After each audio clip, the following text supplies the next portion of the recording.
Static T. Chapter 1. The city that bought its own future. Nobody called it a dystopia because everything still worked. That was the scam. The trains ran on time. Deliveries arrived in 8 minutes. Drones cleaned graffiti before the paint dried. You could order synthetic organs during lunch break and finance them over 40 years. Meanwhile, half the city couldn't sleep without chemical assistance, and the other half recorded themselves crying for sponsorship deals. But technically, yes, society was functioning. Detective Aya Kisaragi sat in Precinct 14 watching rain smear itself down reinforced glass, while an ad outside tried to sell antidepressants shaped like nostalgic candy. The slogan changed every 6 seconds. Feel better faster. Buy the version of yourself you deserve now with less shame. Aya muted the window. Not the ad, the whole damn window. You look homicidal, her partner said. Kenji Morita, mid-30s, face like a tired boxer and the emotional enthusiasm of expired yogurt. Aya didn't look away from the case file floating over her desk. I'm at work, she said. Fair. The missing person's name was Ren Takeda, 27, recently unemployed, previously unemployed several other times. The system listed him as vocationally unstable, which was government language for this guy stop pretending jobs mean anything. Aya skimmed the employment history.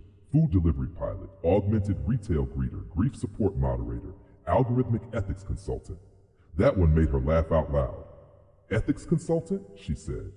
That's like hiring a raccoon as kitchen security. Kenji smirked.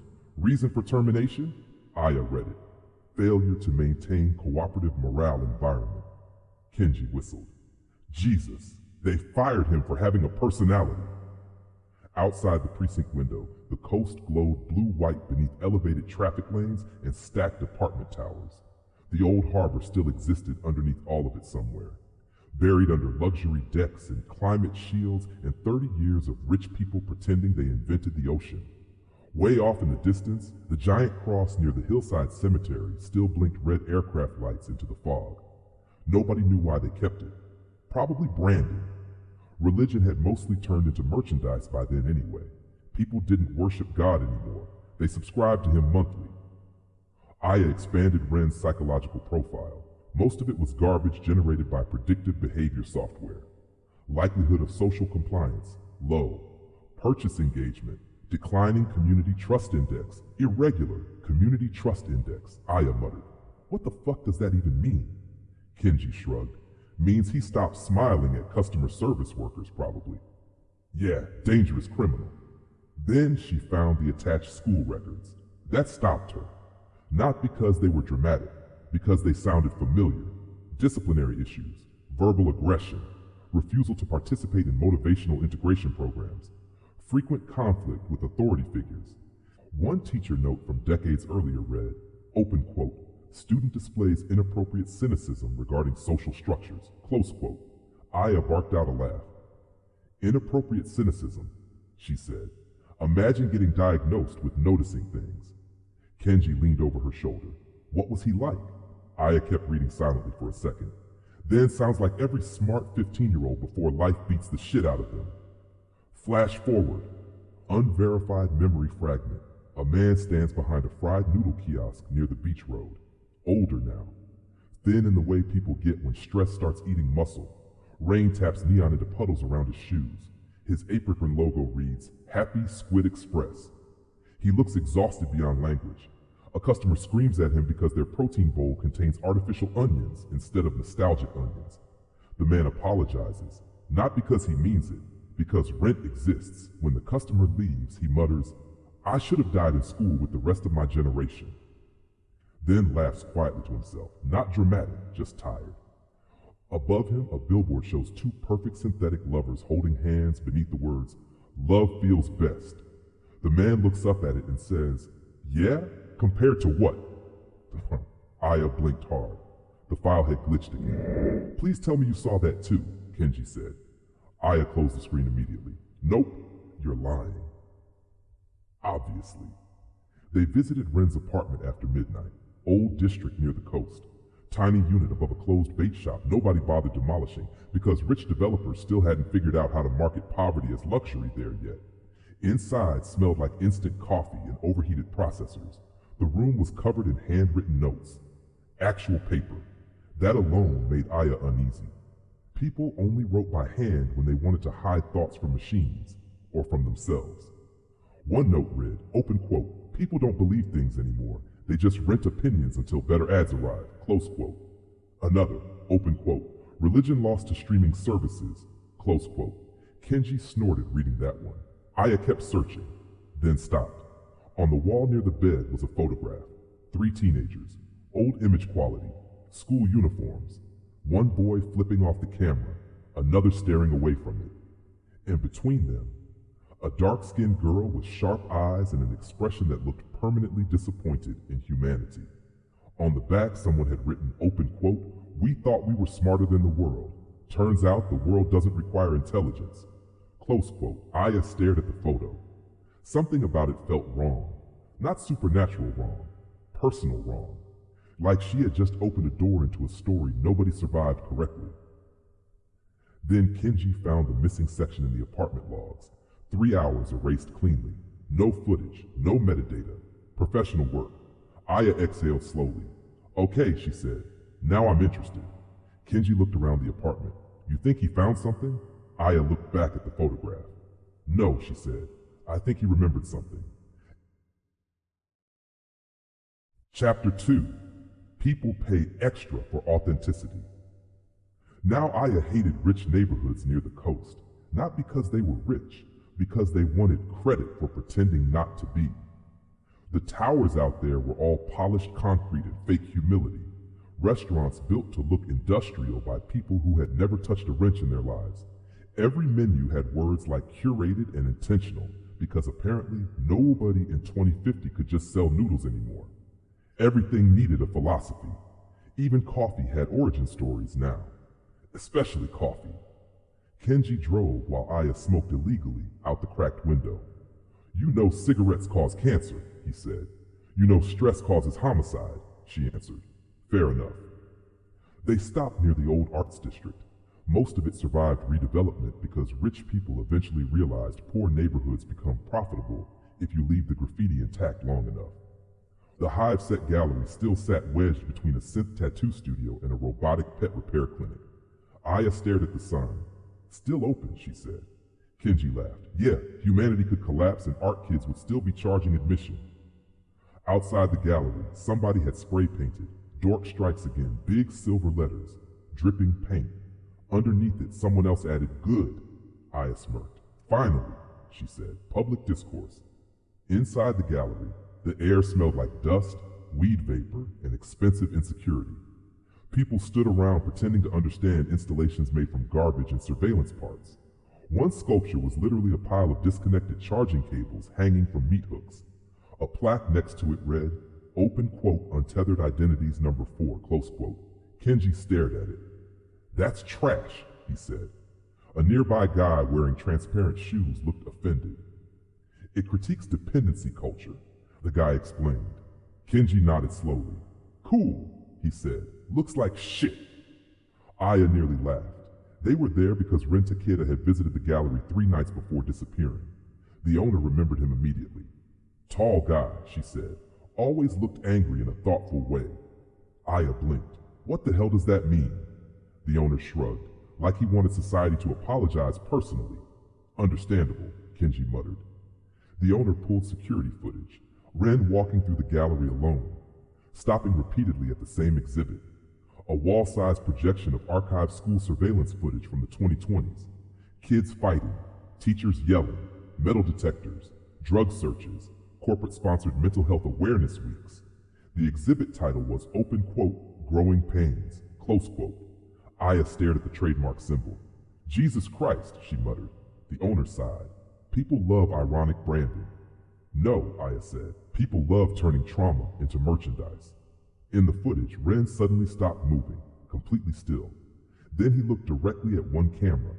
Not the gallery camera, the archived footage camera, like he recognized it, like it recognized him back. Aya rewound it 3 times, same thing every time. Kenji finally said, that's creepy as hell. Aya nodded slowly. Yeah, then quieter, because he looked scared. Outside the gallery, rain hammered the pavement hard enough to blur neon into rivers. A guy under an awning was playing old music through illegal analog speakers. Actual speakers, not implants, not neural streaming. Sound moving honestly through air. Aya recognized the song immediately. Tool. Lateralis, Kenji said. The opening drifted through the rain, low and hypnotic. A few people nearby paused without realizing why. That happens sometimes with old music.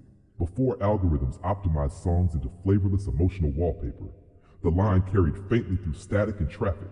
Overthinking, overanalyzing separates the body from the mind. Aya laughed quietly. Still true, she said. Kenji looked at the crowd moving under glowing ads and surgical weather shields. More true now. Back in the car, Aya replayed Ren's gallery footage again. Freeze frame, enhance. There. Behind Ren in the projection. 3 teenagers, old school uniforms. One flipping off the camera, one staring away. One dark-skinned girl in the middle looking unimpressed with existence itself. Same photo, same kids, different angle, different year. Kenji leaned closer. That's impossible. Aya kept staring. No, she said quietly. Impossible costs extra now. Chapter 3. The Boy Who Got Fired from the Future.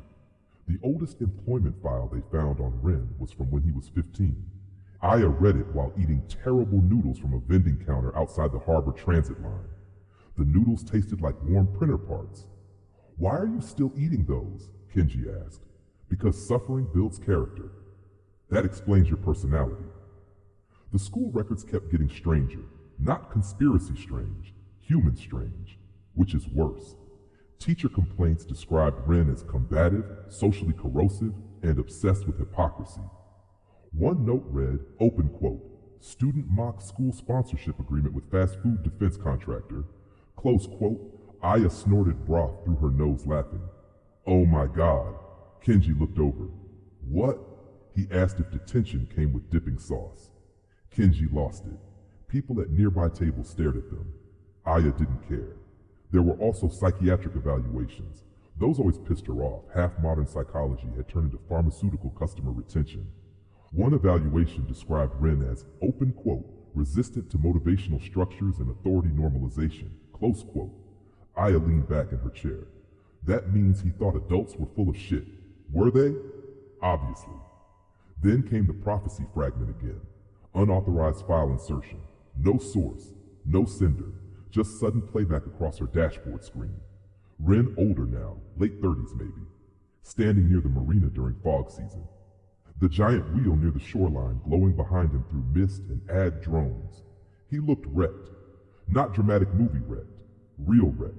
Like life had been sanding him down for 20 years. He spoke directly into the camera. You know what the funniest part is? Static crackled. I kept thinking adulthood was a place. He laughed once. It's not. It's just more people pretending. Behind him, somebody yelled from inside a restaurant. Taekta! Table 7 still waiting! Ren closed his eyes briefly, then looked back into camera. They told us to follow our dreams, he said, then built a world where dreams need subscriptions. File ended. Aya sat very still afterward. Kenji finally asked, you okay? Aya lit another cigarette. No, she said, which probably means yes by current standards. Later that night they traced the file origins. Not possible. The timestamps didn't make sense. Some of the metadata was dated 7 years into the future. Kenji rubbed his face. I hate this case. Aya nodded. Yeah. Pause. Means it's real. App Chapter 4. Animals never ask you to network. Aya couldn't sleep. That happened a lot lately. The city after midnight sounded like machinery dreaming badly. Traffic hummed overhead. Advertisements whispered through building speakers. Even the ocean sounded processed now. She walked instead. Down near the beach paths where fewer people went anymore because there wasn't enough monetization infrastructure. That was the official reason. Unofficially, people hated being alone with their own thoughts. Near the rocks beneath the old harbor cranes, she found stray cats sleeping beneath a dead food drone. 5 of them, perfectly calm. One opened an eye when she approached, then went back to sleep immediately. Aya sat nearby. No anxiety, she muttered. No branding, no podcasts, no inspirational bullshit. The cat ignored her. She respected that. A raccoon climbed from a storm drain carrying stolen protein packaging. Confident little bastard too, didn't even hurry. Aya watched it disappear beneath fencing. Honestly, she said aloud, Animals are handling the future better than us. Behind her, a voice answered, animals never invented human resources departments. Aya turned sharply. A woman stood beneath the pier lights.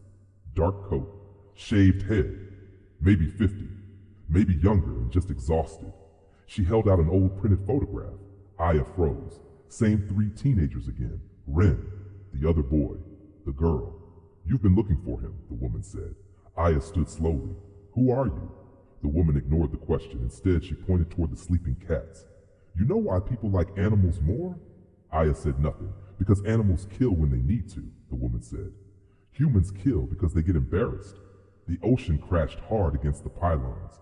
Somewhere above them, another advertisement drifted through fog. You deserve the best version of yourself. The woman laughed quietly at it, then looked directly at Aya.